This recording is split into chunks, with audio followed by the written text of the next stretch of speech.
Welcome back दोस्तों। आज के वीडियो हम लोग दोस्तों बात करने वाले हैं लक्ष्मीकांत की सीरीज को आगे बढ़ाते हुए हम लोग इंटर स्टेट रिलेशन के बारे में समझेंगे। जो अंतर राज्य है, दो राज्यों के बीच संबंधों की क्या स्थिति है, विवाद की स्थिति में क्या होता है, या विवाद की स्थिति में हमारे संविधान द्वारा क्या प्रावधानित किया गया है ताकि विवाद की स्थिति हो या किसी प्रकार की समस्या हो उसका समाधान किया जा सके। तो इस चैप्टर में हम लोग इंटर स्टेट रिलेशन के बारे में डिटेल में समझने की कोशिश करेंगे। तो ठीक है दोस्तों, लेक्चर स्टार्ट करते हैं। हमारा जो आज का टॉपिक है वो है अंतरराज्यीय संबंध। जो अंतरराज्यीय संबंध है इसको हम लोग पूरा डिटेल में समझेंगे, इंटर स्टेट रिलेशन।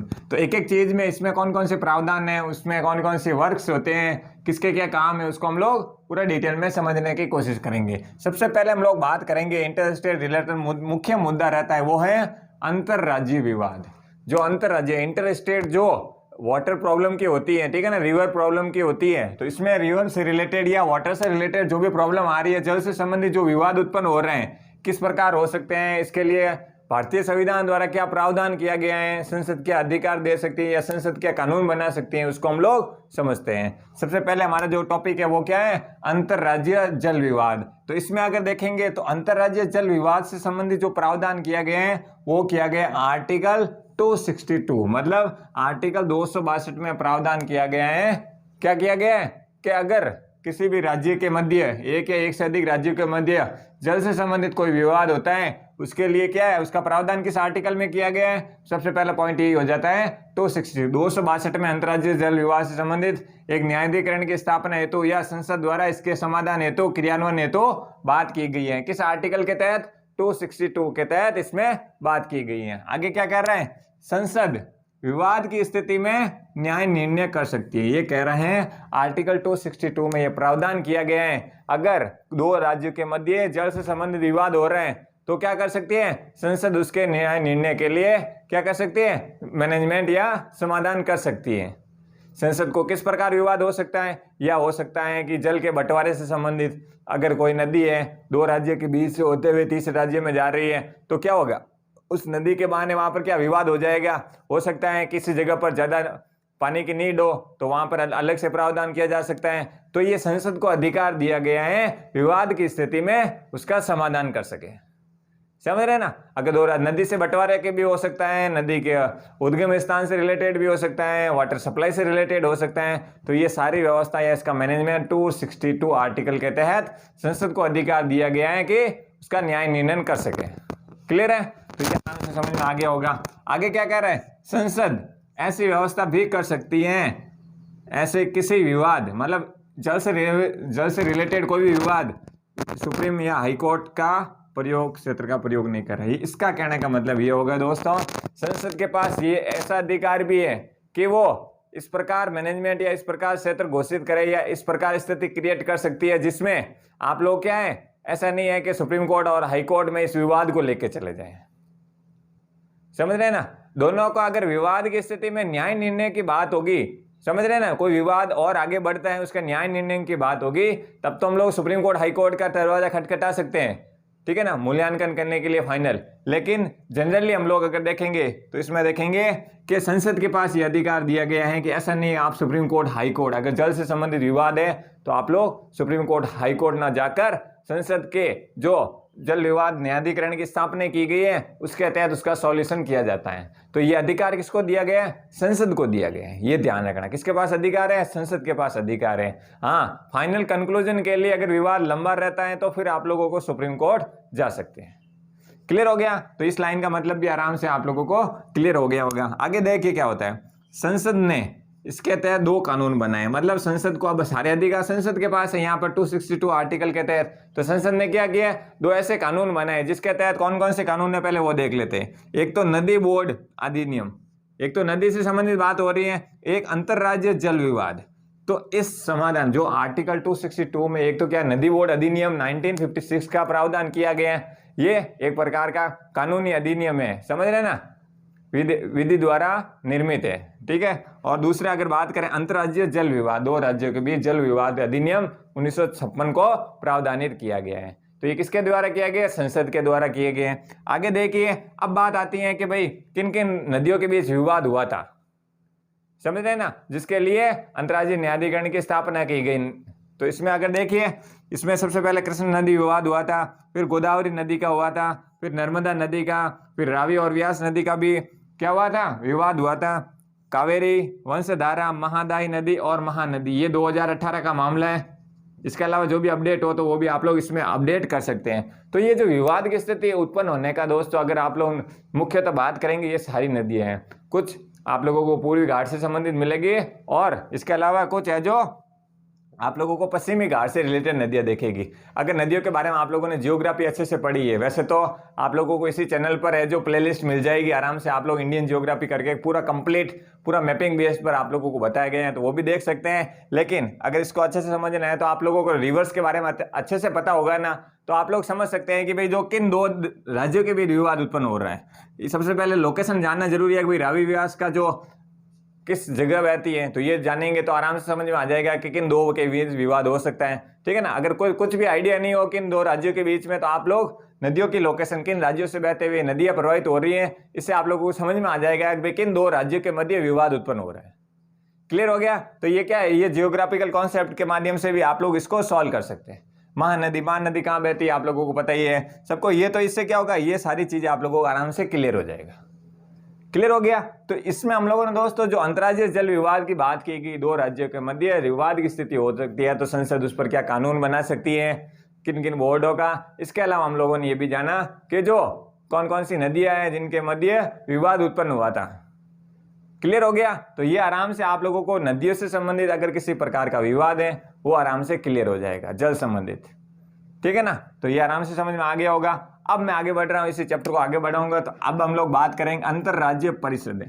भाई अंतरराज्यीय परिषदों से रिलेटेड सीधा पूछ लिया जाता है, किस प्रकार क्वेश्चन बन सकता है, किस आर्टिकल में इसका प्रावधान किया गया है, इसकी अध्यक्षता कौन करता है, इसके काम क्या है, उसको हम लोग बात करेंगे इसमें। और इसमें आराम से आप लोगों को ध्यान रखना है, कुछ चीजें आप लोगों को बिल्कुल अलग मिलेगी, तो उस पर आप लोगों को ध्यान रखना है। तो इसमें अगर बात करें अंतरराज्यीय परिषदें, अंतर्राज्यीय परिषदें में बात करेंगे तो सबसे पहले इसका जो प्रावधान किया गया अंतर्राज्यीय परिषद।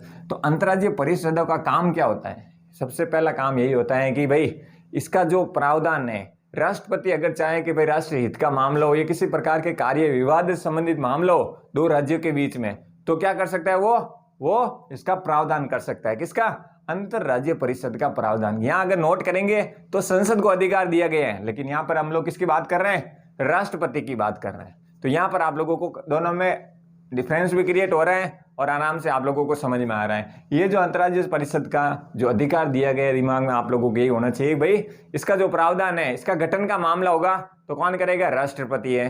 ठीक है ना। किस आर्टिकल के तहत, 262 ये है, 263 अंतर्राज्यीय परिषद है। 262 में कौन है, जल विवाद के संबंधित। ठीक है ना, अंतर्राज्यीय जल विवाद से संबंधित है। तो आगे क्या कह रही है, आर्टिकल 263 में सेंट्रल और स्टेट में समन्वय हेतु प्रावधान है। ये कह रहे हैं आर्टिकल 262 263 अनुच्छेद में केंद्र और राज्य के बीच अगर विवाद की स्थिति किसी प्रकार की हो रही है, अपन लोगों ने जल से रिलेटेड तो अलग कर दिया, विवाद तो अलग अलग प्रकार के बहुत सारे हो सकते हैं, लेकिन जल वाले को हम लोगों ने जल विवाद अधिकरण अलग बना दिया है संसद के माध्यम से।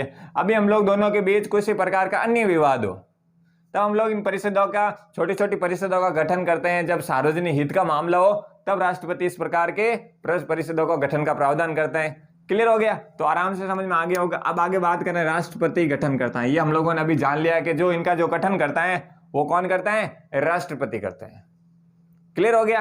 अब आगे देखते हैं इसके तहत जो अंतर्राष्ट्रीय परिषद होती है, इसके तहत होता क्या है, ये क्या कैसे काम करती हैं। तो इसके तहत देखेंगे विवादों की जांच करती है। ये एक या एक से अधिक राज्यों के मध्य विवाद हो रहे हैं उसकी जांच भी करती हैं। उस विवादों से रिलेटेड उनको क्या है, सलाह भी दी जाती है। ऐसा नहीं है कि विवाद हो रहे हैं और फालतू का दुनिया भर का ज्ञान दे रहे हैं, या उसको एक हार्ड लेवल ना पहुंचाकर सॉफ्ट लेवल पर उससे विवाद को समाधान किया जाता है। किसके माध्यम से, राष्ट्रपति द्वारा निर्मित, इसका राष्ट्रपति द्वारा गठन किया जाता है अंतर्राज्यीय परिषद। क्लियर हो गया। तो ये आराम से आप लोगों को समझ में आ गया होगा, ऐसे मैं उम्मीद करता हूं। ठीक है। आगे अगर देखें, सेंट्रल और स्टेट में विवाद की स्थिति में बेहतर समन्वय, जिसके बारे में अभी हम लोगों ने ऊपर बेसिकली बात की। तो क्या हो, केंद्र और राज्य के बीच में अगर विवाद की स्थिति हो रही है, किसी भी मुद्दे पर हो, जल से अलग हो रहा है तो जल को हम लोगों ने अलग बोर्ड बना दिया है। ठीक है ना, एक अधिकरण बना दिया, उसके माध्यम से हो रहा है। जल के अलावा दूसरे विवाद अन्य किसी भी प्रकार से सार्वजनिक हित के मामले में बहुत सारे विवाद उत्पन्न हो सकते हैं, तब भी हम लोग क्या करेंगे, हम लोग नहीं, राष्ट्रपति है जो इन अंतर्राज्यीय परिषदों के माध्यम से उसके समाधान विवाद को सुलझाया या समन्वित करता है। क्लियर हो गया? तो ये आराम से समझ में आ गया होगा। अब बात आती है अंतर्राज्यीय परिषद की स्थापना पहली बार कब देखी देगी। तो पहली बार दोस्तों 1983 से 86 के बीच में इसका सरकारी आयोग ने क्या किया, सरकारी आयोग ने इसके सिफारिश की कोशिश की थी या सिफारिश की थी कि भाई अंतर्राज्यीय परिषद की स्थापना की जाए। 1983 से 1984 के बीच में ये मुद्दा चला। फिर सदस्य इसके कौन कौन से होते हैं कि भाई अंतर्राज्यीय परिषद है, इसके सदस्य भी तो होते होंगे ना, कि भाई अगर 1990 की बात करें, किस इस समय सरकारी आयोग की सिफारिश पर उस समय वीपी सिंह की सरकार थी, समझ रहे हैं ना। वीपी सिंह के सरकार के टाइम 1990 के समय इसकी अध्यक्षता कौन करते थे, प्रधानमंत्री, सभी राज्यों के मुख्यमंत्री और यूनियन टेरिटरी जो केंद्र शासित प्रदेश के मुख्यमंत्री है जिसमें विधानसभा का प्रावधान है वो, इसके अलावा यूटी के प्रशासक जो केंद्र शासित प्रदेश है बिना विधानसभा वाले, ठीक है ना, उसके प्रशासक भी इसमें शामिल थे। तो ये आराम से आप लोगों को समझ में आ गया होगा। उसके बाद एक स्थायी समिति की गठन अध्यक्षता, मतलब इसी के तहत एक स्थायी समिति की परिषद की स्थापना की गई, ठीक है ना। तो इसी के तहत किसकी 1996 के तहत क्या हो गई, इसी स्थापना, मतलब अंतर्राज्यीय परिषद की एक स्थायी समिति का भी प्रावधान किया गया है, ठीक है। तो इसके अंतर्गत अगर यह प्रावधान कब किया गया 1996 में, तब इस समिति की अध्यक्षता कौन थे कर रहे थे, केंद्रीय गृह मंत्री है। क्लियर हो गया ना। तो इसमें आराम से दोस्तों स्थापना कब हुई और किस समिति की सिफारिश पर और इसकी अध्यक्षता कौन करता है, इन पॉइंटों को ध्यान रखना है आप लोगों को। क्लियर है? तो ये आराम से आप लोगों को समझ में आ गया होगा। अब मैं आगे बढ़ रहा हूं। आगे अगर बात करें क्षेत्रीय परिषद, अगर अंतर्राज्यीय विवाद में, ये भी क्या है, ये भी अंतर्राज्यीय मामला ही है, क्योंकि हमारा टॉपिक है आज क्या है, इंटर स्टेट रिलेशन के बारे में, अंतर्राज्यीय जो संबंध है उसके बारे में हम लोग बात कर रहे हैं। तो क्षेत्रीय परिषद है। अब क्षेत्रीय परिषद क्या है, ये भी क्या एक प्रकार का संगठन या गठन है। तो किस प्रकार इसका गठन होता है, सबसे पहले पॉइंट आ जाता है सांवैधिक निकाय है। ये कहना चाहता है कि जो क्षेत्रीय परिषद है वो एक प्रकार की संवैधानिक निकाय नहीं होती है। अब आप लोगों को सांविधिक और संवैधानिक के बीच में डिफरेंस बता देता हूं। ये देखेंगे दोस्तों, इसमें आर्टिकल 263, इसमें आर्टिकल 622, तो 262 और 263 के बीच में अगर बात करें, और दूसरा इसमें कोई भी आर्टिकल की बात नहीं की गई।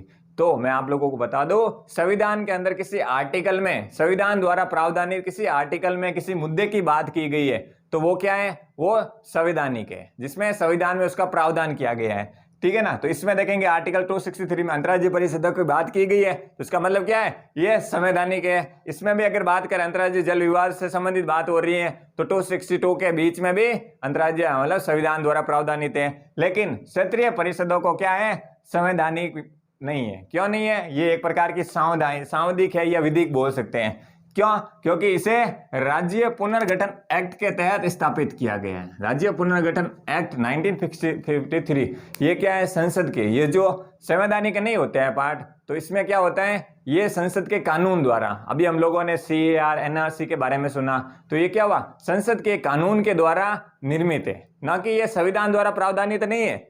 लिए ये क्या होता है, हमारे देश में समय के हिसाब से काफी चीजें बदलाव होती हैं, उनके हिसाब से कुछ ना कुछ नई चीजें अपडेट करनी होती हैं। तो ये अपडेट किया गया, संसद में कानून लाया गया, कानून को पास किया गया लोकसभा राज्यसभा में, ठीक है ना। तो ये विधि द्वारा निर्मित है, न कि संविधान द्वारा प्रावधानित। इसलिए ये क्या है, सांविधिक है, ना कि संवैधानिक। संवैधानिक ना होकर, क्योंकि संवैधानिक होता तो किसी न किसी आर्टिकल में इसका प्रावधान होता, लेकिन यहां पर मैंने अभी आप लोगों को ऐसा कुछ नहीं बताया कि क्षेत्रीय परिषद का संबंध किस आर्टिकल से है, क्योंकि ये संवैधानिक द्वारा, संविधान द्वारा प्रावधानित नहीं है।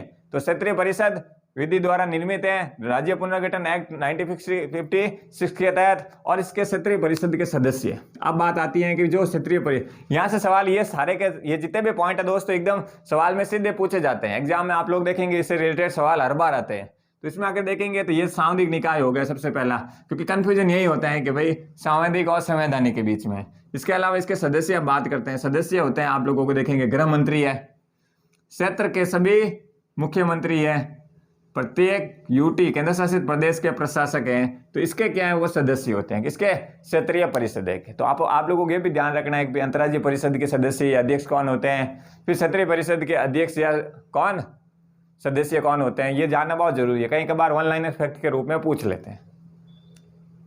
क्लियर हो गया? तो ये आराम से आप लोगों को समझ में आ गया होगा। अब बात करते हैं पूर्वोत्तर परिषद। ये भी क्या है? ये भी अंतर्राज्यीय इंटरस्टेट रिलेशन से संबंधित है। कैसे? अभी देखते हैं इसको। जो पूर्वोत्तर परिषद है, इसकी अगर बात करें तो पूर्वोत्तर परिषद एक्ट 1978 के तहत स्थापित है। जो पूर्वोत्तर परिषद की स्थापना की गई, पूर्वोत्तर परिषद का गठन किया गया है, वो पूर्वोत्तर परिषद अधिनियम 1978। अब आपके दिमाग में ये क्लियर आ गया होगा, ये भी क्या है? संवैधानिक है। क्यों? क्योंकि इसमें किसी आर्टिकल में प्रावधानित नहीं है, हमारे संविधान में ये प्रावधानित नहीं है। इसे पूर्वोत्तर परिषद अधिनियम 1978, इसे एक्ट को संसद में लाया गया, संसद में दोनों सदनों में, लोकसभा और राज्यसभा में पारित किया गया। पारित होने के बाद सफलतापूर्वक बहुमत के माध्यम से फिर ये कानून बना पूर्वोत्तर परिषद अधिनियम एक्ट के तहत। क्लियर हो गया? तो एक्ट एक प्रकार से देखेंगे तो वो विधि द्वारा निर्मित है, ना कि संवैधानिक द्वारा प्रावधान। क्लियर हो गया? तो ये आराम से समझ में आ गया होगा। अगर बात करें पूर्वोत्तर परिषद में कौन कौन से राज्य शामिल है, अक्सर पूछ लिया जाता है, तो जो पूर्वोत्तर सेवन सिस्टर के रूप में देखेंगे तो वही राज्य इसमें शामिल है, जिसमें देखेंगे असम है, मणिपुर है, मिजोरम है, अरुणाचल प्रदेश, नागालैंड, मेघालय और त्रिपुरा, और सिक्किम भी इसमें शामिल है, ध्यान रखना। तो ये पूर्वोत्तर भाग है। पूर्वोत्तर परिषद ये तो समझ गए होंगे, पूर्वोत्तर भाग साइड के, पूर्वोत्तर हिस्सा का भारत जो पूर्वोत्तर हिस्सा है उसमें जो जो राज्य है वो सब इसमें शामिल है। ये भी ध्यान रखना, सिक्किम भी शामिल है, क्योंकि सेवन सिस्टर में तो ये सारे कवर हो जाते हैं, लेकिन सिक्किम भी इसमें शामिल है। क्लियर हो गया? तो इसमें हम लोगों ने दोस्तों जो अंतर्राज्यीय विवाद, एक या दो राज्य के बीच विवाद की स्थिति में संविधान द्वारा क्या प्रावधान किया गया है, इसके अलावा जो संसद के विधि द्वारा जो निर्मित जो भी परिषद या गठन किया गया है, किसी प्रकार का संगठन किया गया है, उसके अध्यक्ष कौन होते हैं, उसके सदस्य कौन कौन से होते हैं, उनके कार्य क्या होते हैं, उसको हम लोगों ने समझने की कोशिश की है। आज के वीडियो हम लोग दोस्तों अंतर्राज्यीय परिषद से संबंधित जो भी अंतर्राष्ट्रीय इंटरस्टेट रिलेशन से संबंधित बात की गई उसको अच्छे से समझाएं। अगर आप लोगों को वीडियो अच्छा लगा हो तो प्लीज़ आप लाइक करें, शेयर करें, सब्सक्राइब करें। अगर किसी प्रकार की कमी हो तो कमेंट बॉक्स में सुझाव जरूर दें, ताकि आने वाले वीडियो में सुधार किया जा सके। थैंक यू दोस्तों।